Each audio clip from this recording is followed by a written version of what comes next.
I'm Thomas Torrey. And I'm Justin Moretto. You know what I'm nostalgic for? Coal mining?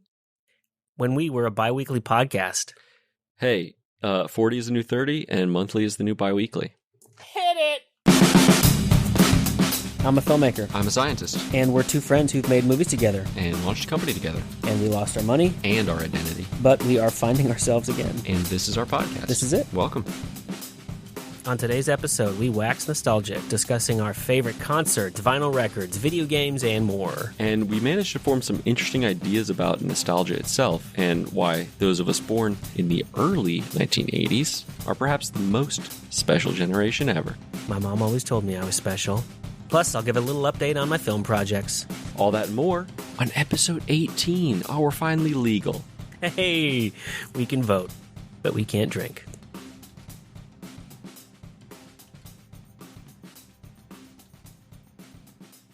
How much have we talked about the new film project how much have we talked on the air about the new film project I'm undertaking? I think I've teased it because I've been kind of keeping it under the radar. Are you talking about the script that I read? Yes. I don't know We'll call it the music film. So we talked a lot about all the names we buried over this year because there was some momentum with the Ford Producers Grant, with the Cannes Frontiers platform. Yeah, we're really hoping we were going to be able to gather the capital we needed to make that film this fall after it got hiatusized from COVID, and then over that hiatus, I lost the funding. And I'm still hopeful to make that film, but it's not going to be this year. And I've pushed it to next year. And I think I said this before, I've just really let it go in an emotional way that's been actually really healthy and really freeing. And sort of in the vacuum of that project, this other little thing kind of came together quick. It started with an idea and really a desire of like, all right, if I'm going to let that film go, what can I make? And so it's a little music film in the vein of films like Once. So it's a feature, it's a narrative, but it's about a musician. It'll feature a lot of music. And we've both bonded over many things, including music. I love music. I'm a musician myself, so I've always wanted to make something in the music world with some great music featuring musicians that I know. When you say we both, you mean you and I? Yeah. Are you? Yes. I think we had our first ever argument about music. When I say we bonded over music, I mean we argued over the bands that we liked that the other didn't. No, it was good. It was an argument about Radiohead. It was in your basement apartment in Tell me Brookville, more. Bronxville. I don't remember exactly. I just remember that was when I thought that you were. I don't remember what I thought you were, other than a douche. A poser? No, we were just. I remember it. You got like really intense about it when I said something about which album I liked the most. This was before In Rainbows. And so we were just talking about it, and you just sort of, laughed in my face. I was like, I'm going to murder that guy. You must have not been giving them their due respect. I mean, not because I was a huge, I was a Radiohead diehard. Yeah, so what would you have said? I think we disagreed on. What did we disagree over? Which album was the best?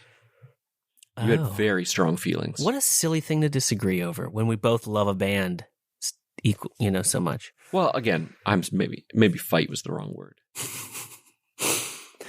I got to see Radiohead live in Boston at the something fairgrounds. It was like an outdoor venue, like a dog track, and it was awesome because there was general seatings. I was right there in the front where the mosh pit would have been. Nobody was moshing at a Radiohead show. Tom York was in a great mood. It was awesome. It was a good show. Whoa. It was the Amnesiac tour, which they're about to re-release Kid A and Amnesiac as sort of a double LP re-release called Kid Amnesiac, and it'll feature additional songs. They released, I think, a single on Spotify. I don't know if you saw that. Yeah, it's like that's the only brand new track. I think everything else is sort of remasters, reissues, or B-sides. But then they released this brand newbie. That's awesome. And you saw them at the Wonderland Park in Boston? Wonderland Greyhound Park? Is that the place you're talking about? It was a Greyhound. Wonderland doesn't ring a bell. There are grandstands, but there's also you can like seating on the. You're describing it. I don't remember what it was called. I do remember Greyhound in it. I don't remember Wonderland. But Anyway. if that's basically the only venue that a band would go in Boston, that's a Greyhound Park. That's where I saw them. I mean, there's that field where the baseballers play. The Beta Band opened for them, and they were great. It's always interesting how many, like, when I think back to how many opening bands ended up, like, I forget that they opened for people. And I'm like, oh man, they're really good. I saw Wilco open for Sheryl Crow. I saw Foo Fighters open for Red Hot Chili Peppers. What? I saw Taj Mahal open for Dave Matthews Band. Taj Mahal, I should have left after Taj Mahal was over. Anyway, so I guess we're talking. Well, let's just talk about live shows we've seen. Let's think of. Okay, this is great because first, I mean, I saw some contemporary Christian live shows as a kid, but those didn't leave too much of a mark. The first show that left a mark was the first band that I was a diehard apologist for, which was U2. Octung Baby came out when I was 10 years old, and it kind of changed me and my brother's life. Yeah, I remember that. And then they came. So growing up in Connecticut, Boston was really where the big shows. Bands didn't start coming to Hartford until they had a good venue. So U2 during their pop tour was really the first show that we really saw, and I'll never forget when U2 came on the stage. I just lost it. I was just like, "Oh my gosh, there they are!" I probably saw them 4 times in various tours. Sheryl Crow, Beck, Radiohead, Josh Ritter, who I saw more recently. I don't see a lot of shows. I don't anymore, but I used to. David Gray, saw him live. That was great. I used to see a lot of shows. Tiago and I went and saw a lot of metal shows when it was in New York. Poughkeepsie, which was way up the red line. You had to actually, like, there's no straight shot. You took the train, yeah. You had to transfer. Like, you go to the end of the red line, and then you have to physically get off the train, move 10 feet east, and get on a different train, and then keep riding to Poughkeepsie. But yeah, we saw a bunch of heavy metal bands play up there. Because, like, Poughkeepsie, for some reason, weirdly, 2 hours north, it's like 2 hours north of New York City, is a hot spot for hardcore and metal bands. Interesting. Vassar College is there, and I applied. It was one of the 2 schools I applied, so that was my grid for Poughkeepsie. So maybe it's got a college town sort of aesthetic. I don't know. But I mean, really other bands up there we saw, like, kind of all of the Tooth and Nail bands, but also Fear Before the March of Flames was a great show.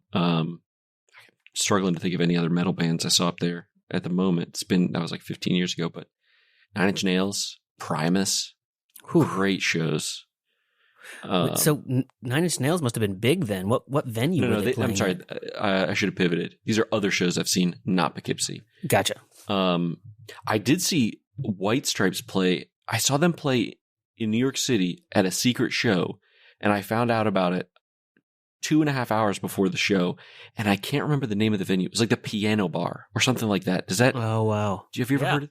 Yes. And I heard about it, and somebody that I worked with was like a rich kid who, I think his mom was a NYPD officer, and his dad is like some kind of corporate lawyer in the city, and he always had like more money than he knew what to do with, and he just was always like, he wanted me to go snowboarding one time, and I was like, I'm sorry, man, I just don't have the money. He's like, oh, that's fine, I got you. I was like, what? He's like, yeah, I'll get you a lift ticket, I'll drive us up there.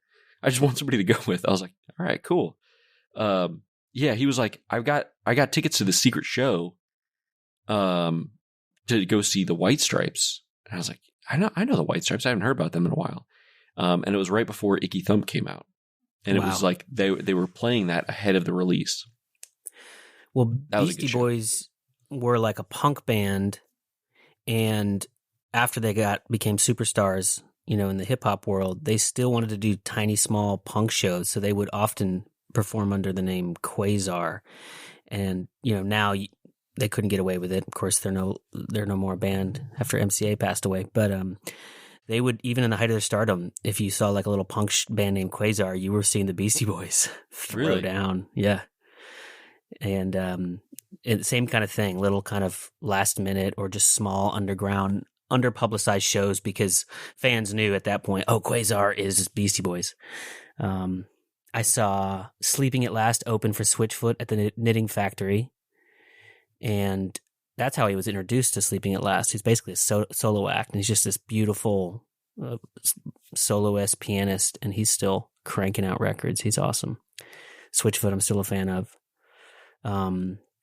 Maybe the best show I was a part of. So when I went to Sarah Lawrence, I would book shows. We couldn't get anybody too huge to come there on our meager budgets, and we didn't really have a great stage. But if anyone's a deep tooth and nail completist, then you'd know Starflyer 59. And I booked Starflyer 59 to play at Sarah Lawrence, and then I programmed myself to open because I was at that time really trying to pursue music, not pursue it instead of filmmaking, but it was more than a hobby. And so I programmed myself to open for Starflyer 59, but Starflyer 59, it was sort of a super group at that point because you had the band, but then Richard Swift was on keys and Frank Lenz was on drums. So if you know the Tooth and Nail world, those guys are legends in their own right. Richard Swift has actually passed away.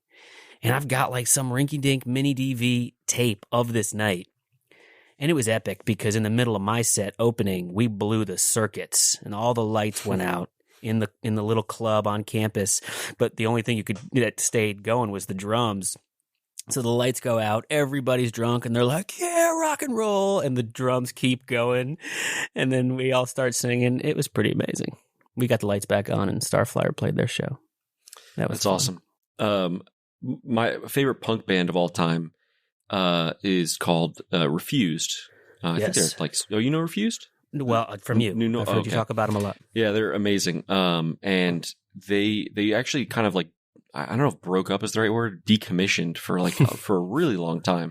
Fizzled. Yeah. Well, no, they were very anti-establishment, very like anti, what's the word I'm looking for? When you make money, capitalist.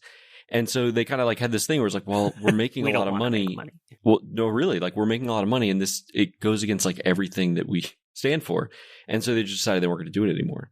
And then they should have taken a vow of poverty, like the monks, or like my grandparents did.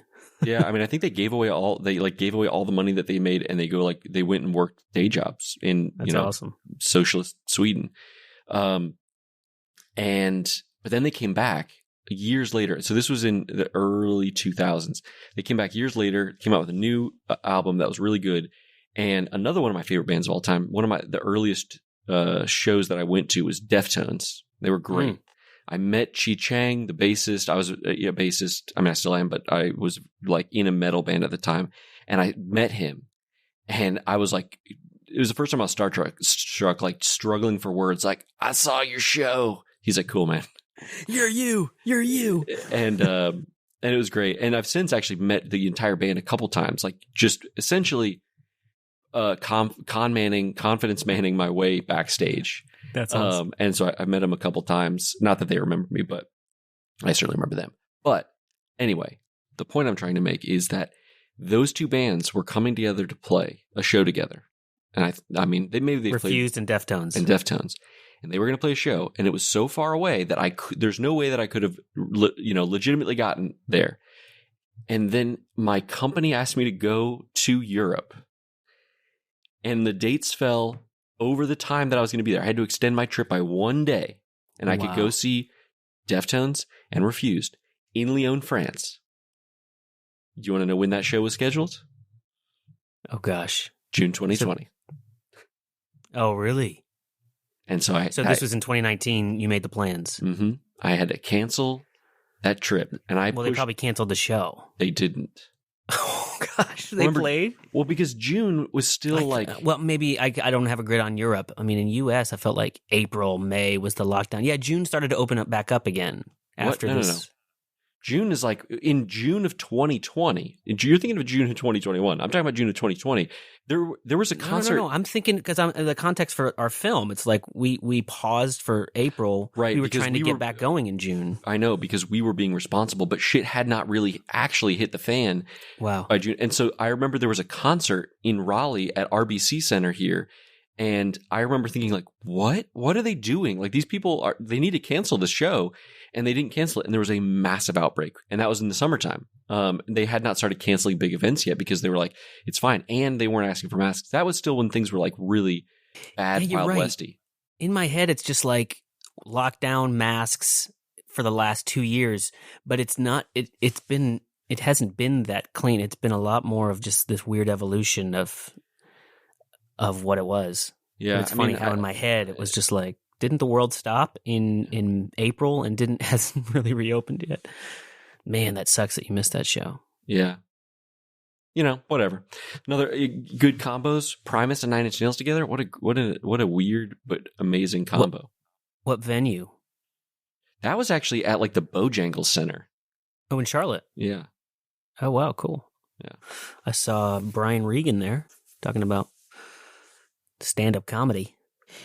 So U2, every tour, they would put out the DVD of the tour. They'd pick one show where this camera crew would film the show, and then they would release, the live DVD of the tour. And for the Elevation tour, they chose the show that I was at in Boston. And if you recall, if you've ever seen it, their stage was the shape of a heart, and Bono could run around the heart. It was like a stencil. And the first 200 people in line with the floor seats got to be inside that heart. And that was me and my brother, because we got there early enough. We had the right general admission seating. And so on the DVD of this tour that is forever, in stone that you can buy, I'm inside the heart, and I know exactly where I am, because in many shots you can just see my shaved little head. I mean, obviously I don't get a close-up or anything, but I was like, there's me. And in a weird way, they even let me bring in my SLR camera at the time. So I've got these amazing, and had a good, zoom lens. I've got these amazing photos of each member of the band that I took from, the general admission. And that was pretty amazing. What's funny is they actually were coming to Hartford that year, and me and my brother bought nosebleed Hartford tickets. My cousin Jared, who was equally a fan, bought the Boston general admission tickets. And he had some event come up with his girlfriend that he had to go to. So he's like, hey, can we trade tickets? He'll come to Hartford and I'll go to Boston. And at the time, he didn't realize, it wasn't released, that was going to be the show that they recorded the DVD. So we traded tickets. So he saw them in nosebleeds in Hartford, and me and my brother got these front row in Boston. It was pretty awesome. We still talk about that. That's amazing. Not quite as big a deal, but in college I was really into actually not. I think I may have said Tooth and Nail earlier, but I was not Tooth and Nail. It was the what was the Solid State? Oh, sure. Solid State was like that was the sort of hardcore wing of Tooth and Nail, right? I was really into Solid State and just hardcore in general. And there was a band, maybe you know them. Do you know Beloved? Yeah, I know there were. Brandon Hall, who was my roommate, he was a big Solid State band follower. So all of those bands he was obsessed with. He introduced me to Tooth and Nail music, and I really gravitated toward the Euro rock sounding ones. But I know of Beloved from him. Yeah, if David Snidecki, if he's still listening, I'm sure that he would. He and I talked about a lot of these bands. But the closest thing I have to the story that you just told is that I actually played with some of the Solid State bands, not Beloved. I played with, actually, I don't even think they were a Solid State band. I played at some festival, and I got to play. Essentially, my band opened for. It'll come back to me. But the point is that like I was really into that scene, right? And we heard that Beloved was breaking up, the band, and so they were having their final show in Winston-Salem. And so me and my friends at that, I think, I had left the band at that point, amicably. I just didn't have time with school, but we all drove to Winston-Salem, and it was a really good show. It was like Under Oath, and Norma Jean showed up like unexpectedly and played, that was like guest stars. Glass Casket, which is not that was amazing. Glass Casket, I'm fairly certain is not a Christian band in any sense, and they just were roasting the Christians in the audience, and it was hilarious. Everyone was like booing, but then they also loved the music because they were, it was hilarious. But the point is, I convinced one of my friends that we should go backstage, and he was like, "No, we can't get backstage." And I was like, "Dude, I can get us backstage." And anyway, I was like, "Just follow me and just stay behind me, and and I got this." So I walked up to the security guard, and I just looked at this giant, like I think I was like 130 pounds at the time, 5'11", 130 pounds. If you can imagine, the skinniness of that, like this little kid. This like 6'5", probably 280 bouncer standing there, backstage. And I just looked him in his eyes and I said, "Excuse me." And he was like, "Oh, sorry." And got out of my way. And I just walked backstage. And that's literally all I said. I was like, "Excuse me." Like, not excuse me like I need to talk to you, but like, "You're in my way. Do you mind if I, with a little like a raised eyebrow, excuse me." Anyway. And so we went like backstage. You belong. That's the classic example. We spent like the last three, sets, the last three bands on, standing right behind the setup, and we're on the DVD. That's awesome. I've shouted out Luxury before, that band. We've even advertised there's a documentary that I helped out with, and I probably told this story. So they were an underground band on Tooth and Nail, and then they've released their last 3 albums independently, and I've become friends with them because they are accessible, and so I've gotten to be friends with them, and in fact they rarely do shows anymore because they all have other lives, but when they play together, Charlotte was a really good central location, so they all came to Charlotte and they rehearsed in my attic of my office because I offered it to them. It was good, and everyone but the lead singer was there. He was going to be on the show, he just wasn't there at the rehearsal, and I got to sub in for Lee Bozeman on lead vocals with Luxury. And even though I gotten to know these guys on a personal level, it was still a thrill because they were like, here's the lyrics, and I was like, oh, I know the songs, and I just sang, and it was so fun, and I just had the time of my life. Got a little photo of it, and I was like, that was the greatest. That is amazing. It's always, it's amazing to play with just like really talented musicians. So Justin is now finding a YouTube video that he's now showing me. Maybe now, I was going to pull up the video and see if I could find something, but then I noticed right in the thumbnail, that's me. and that's my friend that I stuck backstage with. Right, there we are. So you watched the show from behind? From behind. Yep. That's incredible. From behind and beside, we were kind of getting shuffled around. I don't think any of these people were really supposed to be here, so we were all like, "Yeah, we'll get out of the way. Yeah, no problem." So that's on the thumbnail. I wanted to. I'm going to turn this volume down. The YouTube video is Beloved. Oh, US, this is the whole Kiss It Goodbye, the final DVD live concert. We will we'll show this photo and link to it in the Instagram and the show notes. Yeah, I'll see if I can find a better like screen cap because that was just the thumbnail. Oh, cool! No, it's like well shot for like underground indie multi-camera. It's cool. Like it's an actual produced DVD. Anyway, it's just funny, the sort of like the shit you get into when you're a child.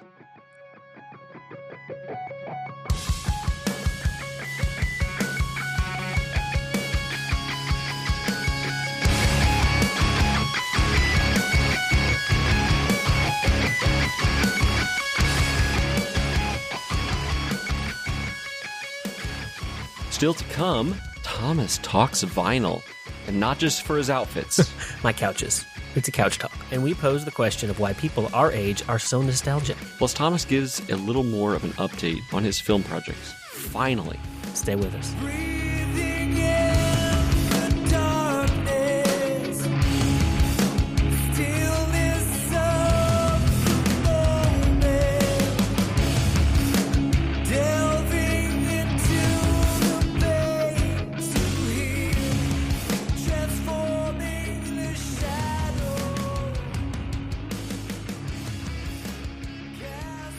Are you into, or have you ever been into vinyls, collecting vinyl records?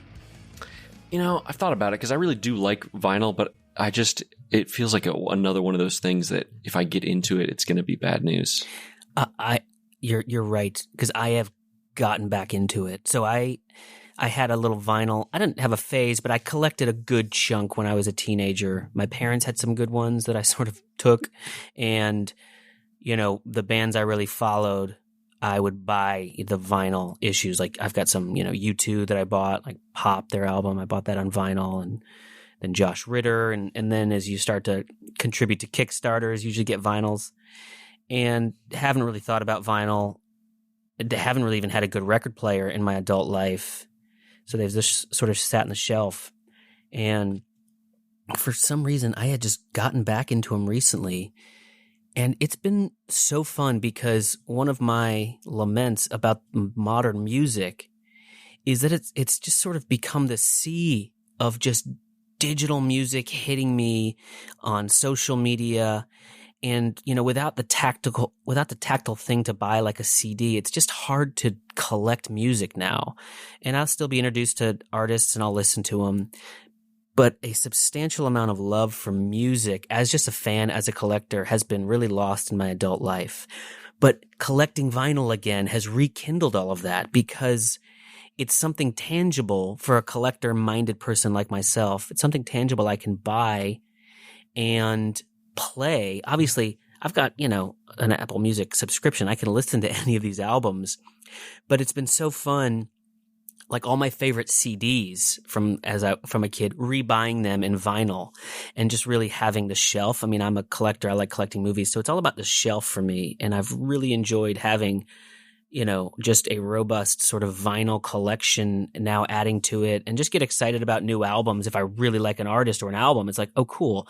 I can support that artist by buying the vinyl, and I can sort of have something, that can sit in the shelf and I can obviously play. I've got an old vintage record player. It doesn't really work very well. So I think for my birthday, I want to just tell the family to pool their dollars and just get me a nice turntable. But it's been really fun to kind of get back into music in a way that I haven't really since I was a teenager, just by collecting vinyl now, because it's just booming. It is it's probably booming more than it ever was. I mean, CDs. I thank Jack White for that. Well, sure. And CDs have really created a bubble because they were so cheap, plastic discs. So music sold through CDs in a way that it hadn't before. And that bubble burst. And, but vinyl has still stayed steady. And in a lot of ways, it's growing. I mean, every artist you can think of on any sort of label essentially releases a vinyl version of their album, and fans buy it. They make enough to keep making them. And one of my biggest regrets is that, when In Rainbows came out, it was free. You could download it for free. But the way the band made money was they also had these, the options you could buy. And for $50 at the time, you could get the vinyl as well as the digital download, and like this limited edition, vinyl sized book of like original art by each of the band members. Oh, wow. And obviously, that's gone. That doesn't exist anymore. Yeah. Radiohead still sells direct, and they have some vinyls, their old albums. They might even have In Rainbows if they have them in stock. You can get the, but you not can get those the vinyl. sort of limited edition that sort artwork of like stuff. Early run, But it's been so fun to just hit up all the record stores, because there's so many all over town that I just didn't even occur to me to go to in my whole adult life. But now as I'm getting into them, there's so many options for great record stores, and just browsing through records and grabbing some old, used ones for a couple bucks, or finding a cool, reissue of something, or just something new. It's been so fun. But to your point, it is a spiral of money because, the average new record's like $30. So for something that if you have a music subscription, you can listen to. So I've got to be picky. For like, 2 months subscription fee, you can, that's what it takes to buy one album. But there is something about the ritual that is lost, right? Yeah. Like it feels a little bit less, I don't know, it feels like a little more hollow when you just like click on Spotify and play it, as opposed to like, there is a ritual, right? Mm-hmm. Like you get out the album, you slide it out of the jacket, you find which side you're going to listen to, you place it on there, power everything up, if you've got a tube amplifier, you got to let the tubes warm up a little bit, get that little hum going, and then you drop the needle. And there's something special about that is very much lost with MP3s. It's sort of like making tea. I like the ritual of that. I was just thinking, tea or coffee. It's funny, if you want to go one step even more esoteric, my dad has recently gotten into reel to reel, and I should say gotten back into reel to reel audio. Wow. Do you know what that means? Like, sure. When I say reel to reel? Yeah. Now I never realized. So I always thought reel to reel was like, that's the way you record stuff, right? On these like, the 2-inch flatbed.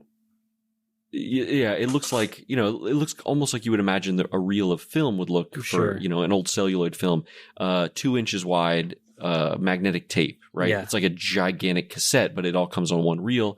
You feed it through and then you run it onto another tape. I always thought that's the way you recorded stuff. I didn't realize that you could buy those to listen to, like commercially available albums. Yeah, I guess I don't know if I knew that either. I mean, my experience with reel to reel was briefly. I mean, that's how film audio is captured on set, and so we were shown it for one class in college. We didn't, and maybe we even all got to record it once because Sarah Lawrence had like a reel to reel,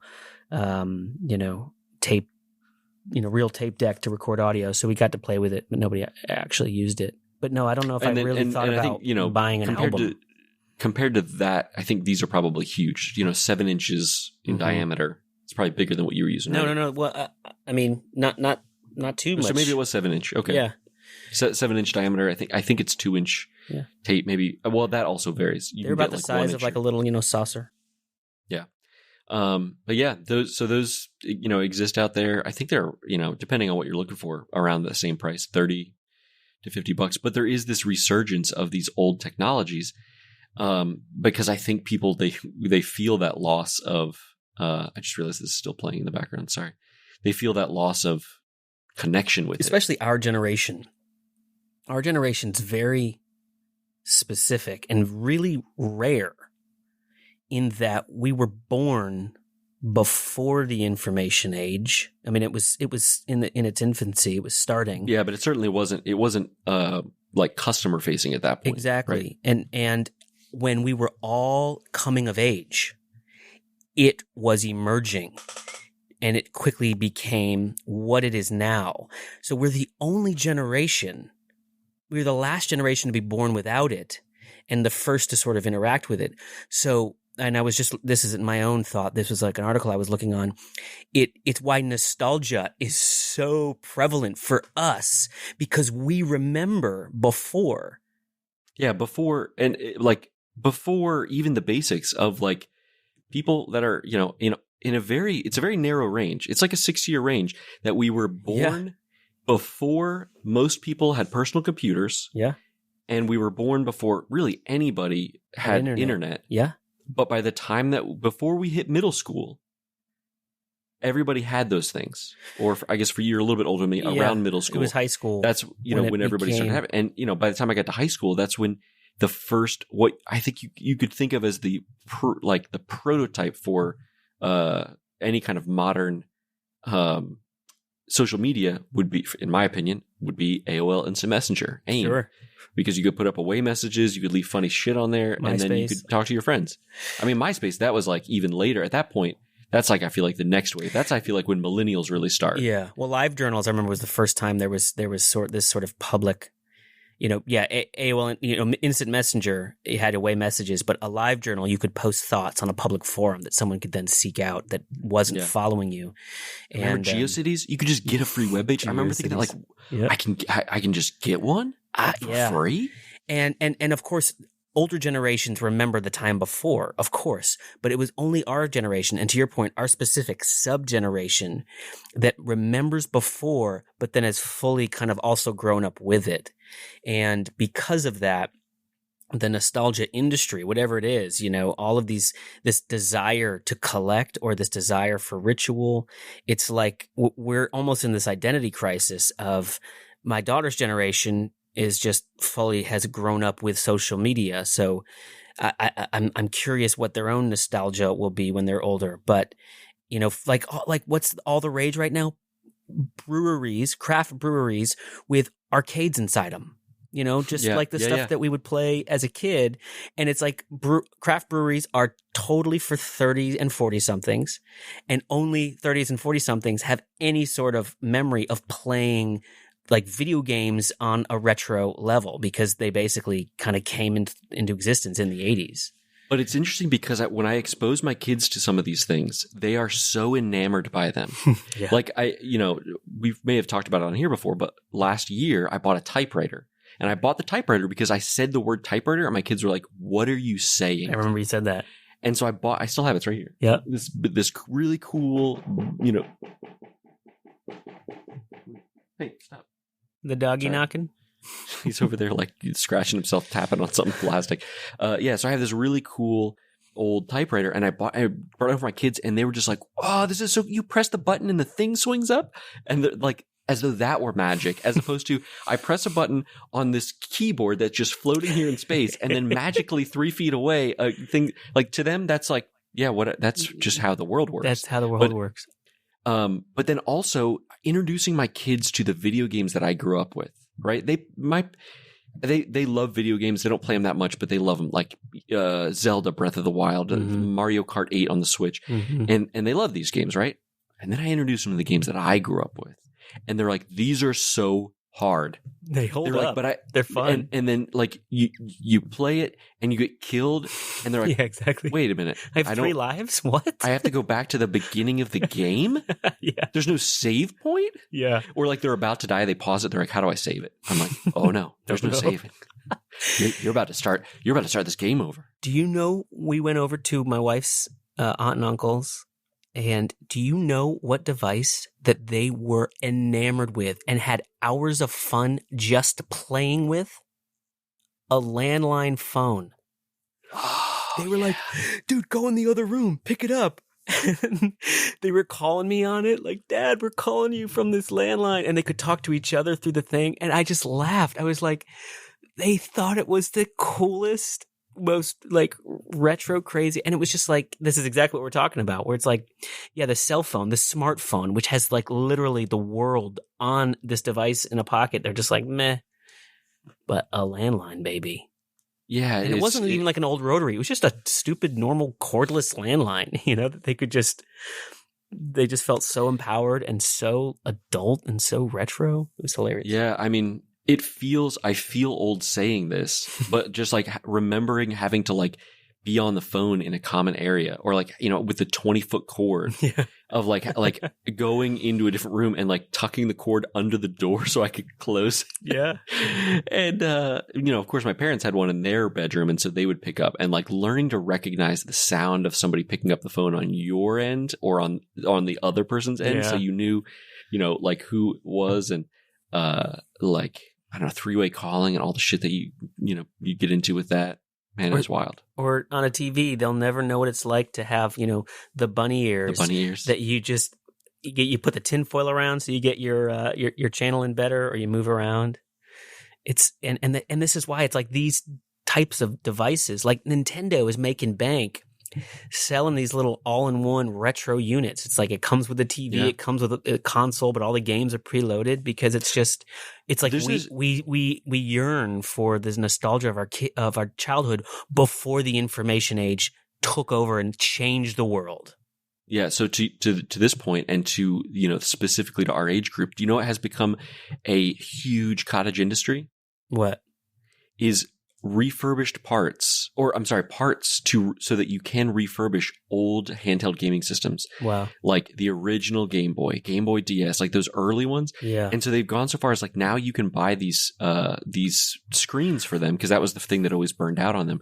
You can buy the screen that it takes the information from the game, and so it takes some deeper metadata, and it will colorize the game for you. And so you can be playing on your like old school Nintendo Game Boy, which, I mean, that goes back, that's like 20 years ago. Oh, well, I still have my 20 Game years. Boy Color from when I was a preteen. Yeah. Well, I mean, man, you should break that thing out if you want to just make your kids go wild. Well, and we have in the past, and they love playing Tetris on it. It's so funny. Even this reminds me, like, vinyl is now not even really a cottage collector's industry, market. It's a big part of the industry. But what has become a cottage collector's market for like real rare stuff, or just people who put albums out now on cassette tape, like John Mark McMillan, who was our guest, he has released. He's done, he's released his album. He's done vinyls for all of his albums, but on a couple of them, he's released a cassette tape version because there's this sort of nostalgia collector's market that just wants to buy and listen to cassette tapes. Now that I don't understand, because the cassette tape was just deeply flawed. Terrible. But so I could be wrong about this, but my understanding is, and I will admit that I haven't done a lot of research, but I feel like this exists in my mind, that the vinyl industry was essentially like almost dead. By that it was essentially only collectors that were keeping it alive in the, like, let's see, CDs came around in the late 80s and they really picked up in the early 90s, and they were dominating throughout that. And then MP3s first came on, Napster era, early 2000s, and it was kind of a war between those two for the 2000s. If I had to guess, I would say by the late 2000s, the vinyl market was almost completely dead. Like vinyl shops had, manufacturing places had, for the most part, shut down. It's like film for film cameras, sure, mostly gone. But then people like Jack White, and I invoked him earlier because he has never given up on vinyl. He went so far as to buy an old dilapidated record manufacturing facility. I think it's like in Detroit proper, where it just like was just still there, but nobody had used it in 30 years. And he bought it and like fixed it up. And then now he physically produces records. And his little place in Nashville, anybody can just buy time and get a little booth that's big enough for like one guitar and record a demo and have it pressed to vinyl and walk out of there with a vinyl of a demo you just dropped at his place in Nashville. That's amazing. And I think he's pushed the technology forward. He's like, we need to start innovating again. We can't just, I think you're right with the timeline. It was almost dead and it's just booming now. Yeah, because he sort of put it forward. I remember reading an interview. He was like, everyone has just accepted that vinyl is dead, and so they've stopped thinking about better ways to do vinyl. But why? Like, why don't we make it competitive? He's like, vinyl sounds better. Everyone likes it better. It's just that it's not convenient. And I had this conversation with the CTO of my company the other day. We were talking about strategic stuff. And I was trying to make the point. I was like, it's unfortunate, but people will take, this is about something, one of our like products. People will take an inferior product if it's easier to use. 100%, like maybe not 100%. I would say, most of the population, if you can make it easier to use, they will give up the better product just because we are scared of things if we think they might be complicated and we are lazy. Yeah. But I think we should strive to be better than that. That's why I use fountain pens exclusively. Well, in film almost died out completely for motion pictures, and now it's healthy. I mean, there was like one lab. DuArt in New York was like the one lab that you could process it, and the one Kodak manufacturing facility. And now because so many, it's just an option that, you're going to shoot film or digital. And if you wanted to shoot film, it was much more of a fight, but now it's just sort of like, yeah, that's fine, whatever. It's not really, it's more expensive sort of, but I think it washes out in the end, at least for most modest and, now, films. Would you, if I had to guess, and this is one where I'm totally just guessing, but would you attribute this sort of resurgence of that to a handful of auteurs saying like, no, I want to.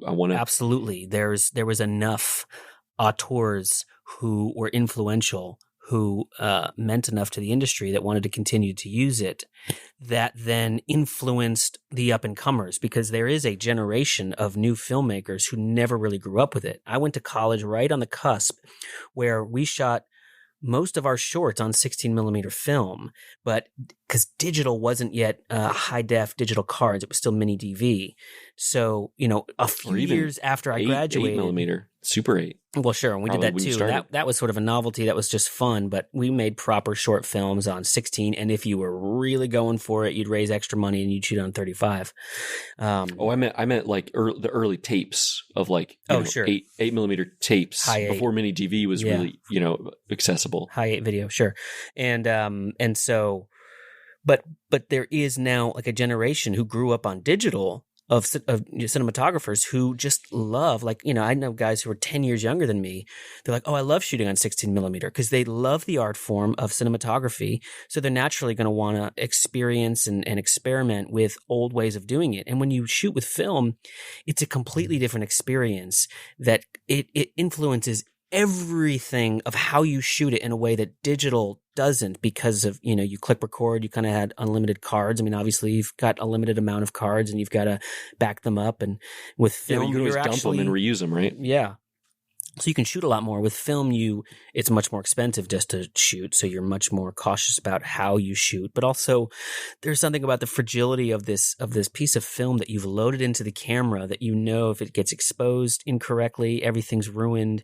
And then just, the cameras themselves, they're just mechanical in a way that the digital cameras technically are, but also aren't to a degree, and you can hear the film going and you really understand how the film is being exposed and then how the crystals are, changing, and then you have to get it developed. And then when you see your film developed, what's funny is, like, even when film was still heavily shot on, it was digitized. So you were then editing on a nonlinear digital edit bay, but then you would obviously take your final edit list and cut the original negative so that they would produce a final print of your film. Now, there's nobody doing that. Nobody's making prints because theaters aren't projecting film. They are just showing digital cinema packages, DCPs, this super ultra high def digital image. But still, you start on film, and Roger Deakins, who's one of the greatest cinematographers, he will say,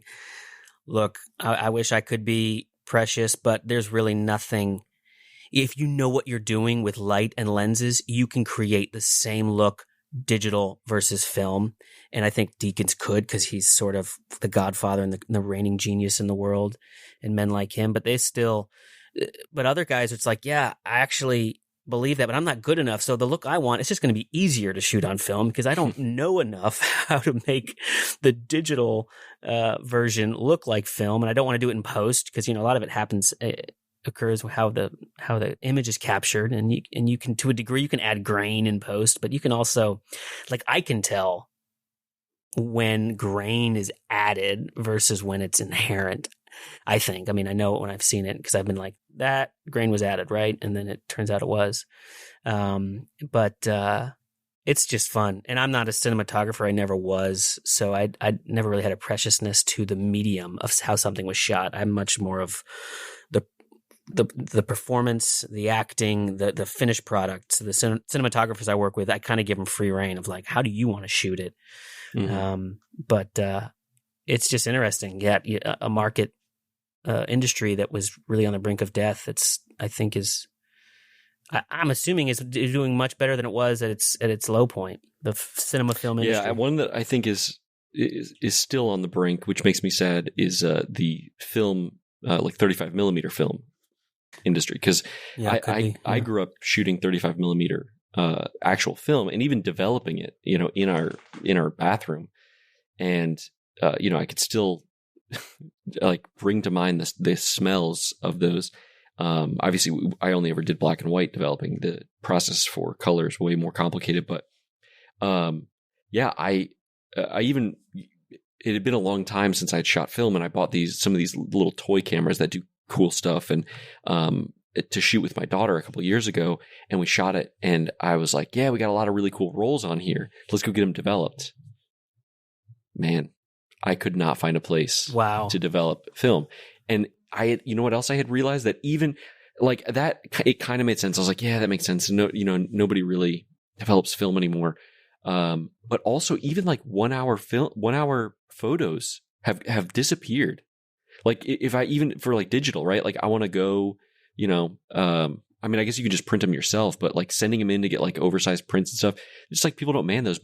And if you want to get film developed, I remember you could drop a roll of film off at a 1 hour film place and you would have it an hour later, legitimately an hour later. Mm-hmm.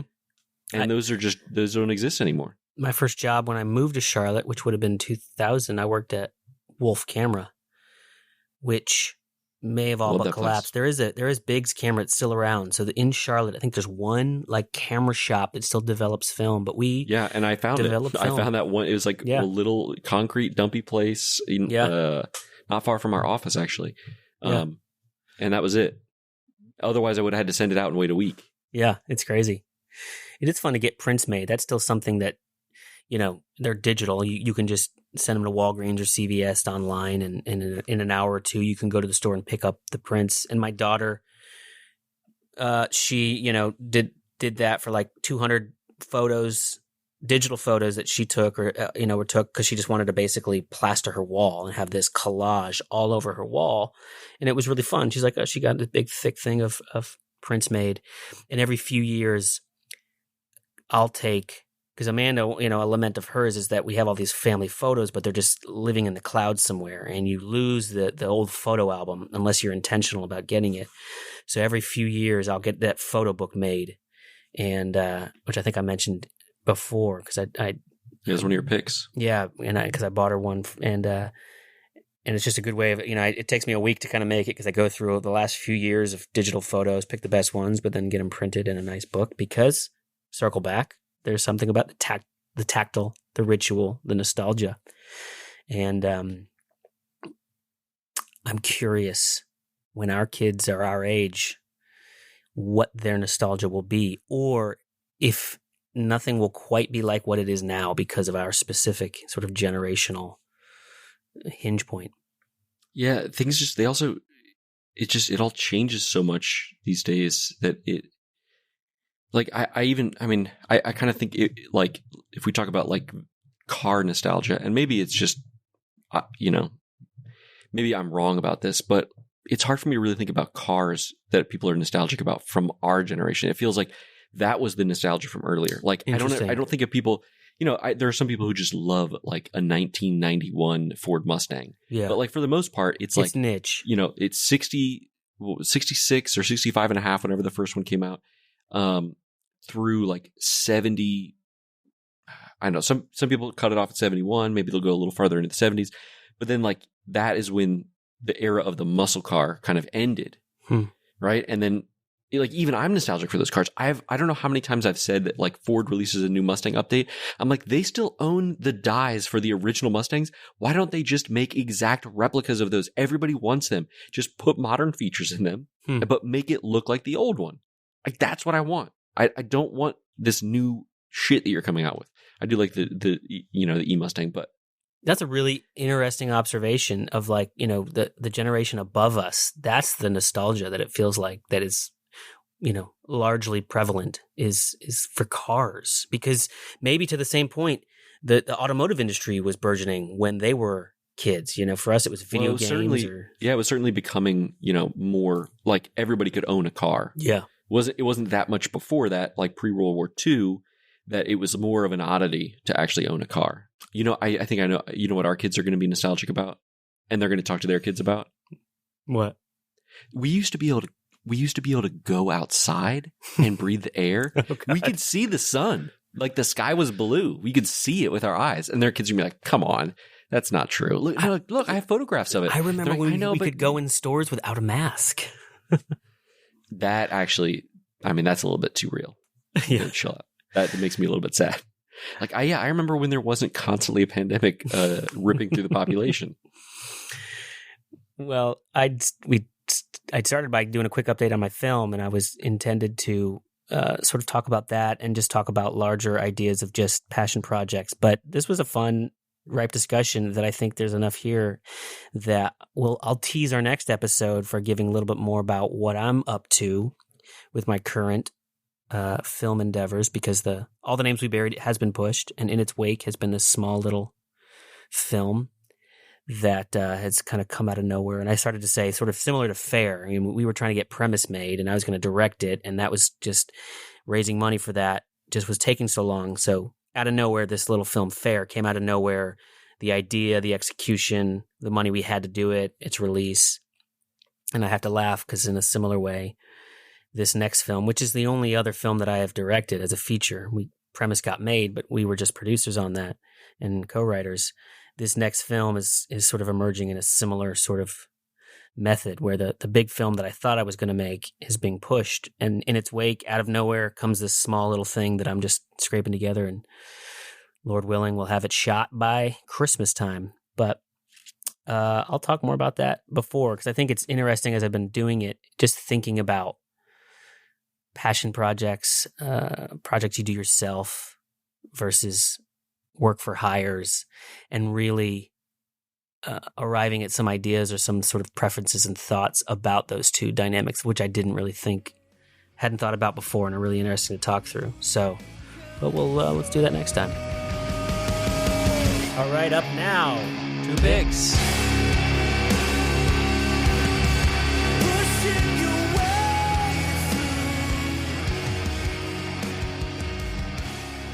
Because we've been talking for an hour, and we still got a couple picks. You got a pick? Yeah, I do. I've got one. I've read a lot of really good. It's been so long since we recorded that I've read a lot of really good books. I think are all worth mentioning. But I think I'm going to hold off on that because actually the one I'm reading right now, I think is going to be my pick next time. Is a recommendation from Rebecca. And it's just an amazing collection of short stories, but I'm going to save that. I'm going to save that for next time. Instead, I'm going to talk about, did your kids ever get into like fidget spinners? I'm sure they did, right? Sure. For the moment, for the moment they were popular. Yeah. The fidget spinner, I don't know. It never really did it for me. I have intense ADD, and I find that, when I am trying to focus on something, I need my hands to be busy. And I guess that's the whole point of fidget spinners. And, I really like picking locks during meetings. I know that sounds ridiculous, but like I have like a drawer full of padlocks and some lock picking tools. And I'll just like, if I have a meeting that I need to focus on, as counterintuitive as it seems, I will just pick the lock without looking at it, just like idly doing it with my hands. And if I pop it, then I'll put it down. I'll grab a different one, and it keeps me focused on it. I recently found this thing. I'm going to show it to you on the camera. Hold on, let me grab it. See this right here? Mm-hmm. It's a cube. Yeah, it's called about the size of a Rubik's Cube. Yeah, it's called a Sashibo cube. It's about the size of a Rubik's cube. But check this out. Oh, it's like opening almost in a way that's like those old sort of four-sided sort of envelopes that you used to make as a kid, where people would like. So this is it's a very specific like type of geometric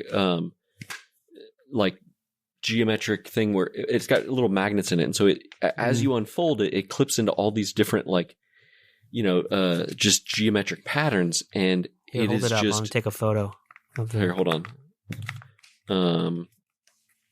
So you can the smallest volumetric one is a cube, and the largest is this dodecahedron of like solid continuous shapes.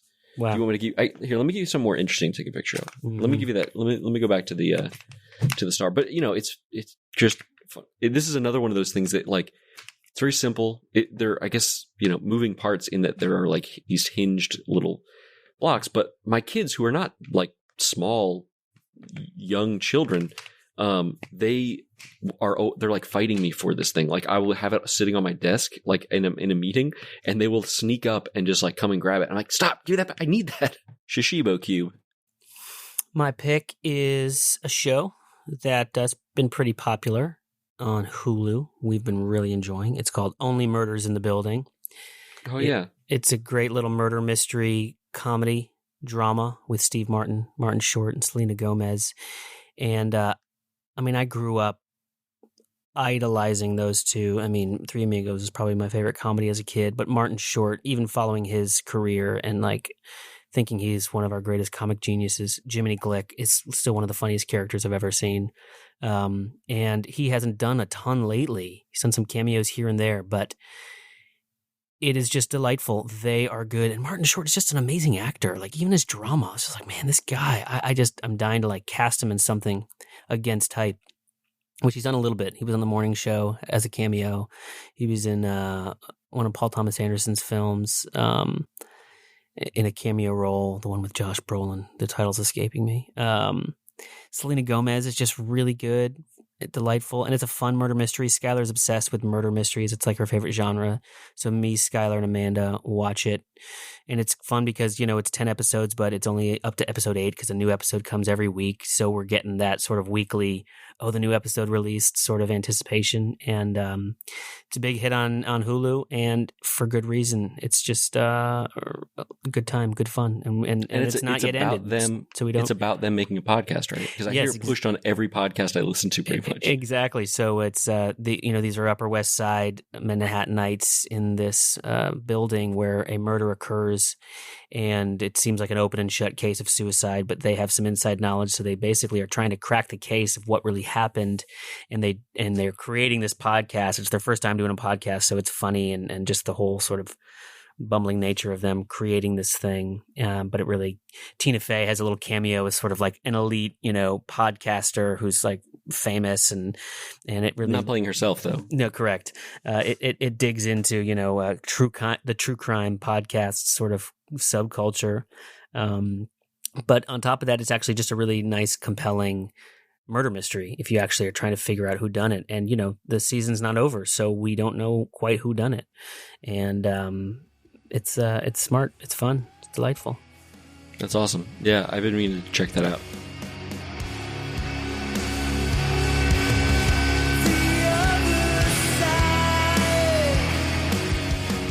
Thank you so much for listening, everyone.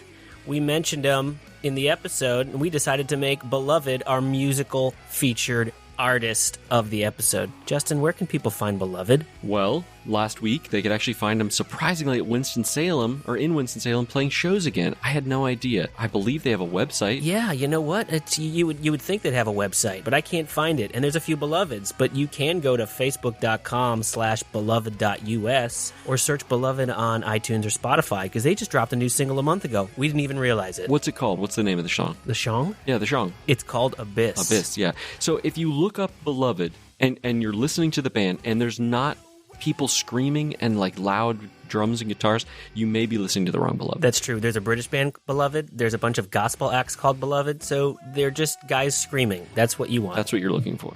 If you want to stay connected to us throughout the month, you can follow our Instagram account at Two Friends Pod. And you can get in touch with us at twofriendswithapodcast.com, which will have all the footnotes from this episode. We'll link to the concert that Justin showed me. We'll link to links themselves. Yeah, circular links. That's my favorite. And Thomas, if people want to see a sneak preview of the film that you're working on, the sneakiest of previews, is that possible at this point? Justin, that's not how this works. If you want to see films that I've made that are out in the world that you can actually pay money for, go to thomasstory.com. Or better yet, go to badtheologypictures.com, because that's where Justin and my films are. Guys, just review us. Go to Apple Podcasts, go to Spotify, go to Google, Stitcher, Amazon. Who listens to podcasts on Amazon? I'm sure one of you does. Rate us, review us, subscribe. Thanks for listening, everybody. We love you.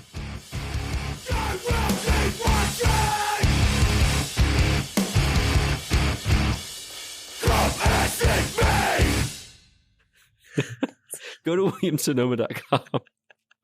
And if you have any questions, as always, you can reach out to me by via John Cena. You can reach out to my assistant at John Cena.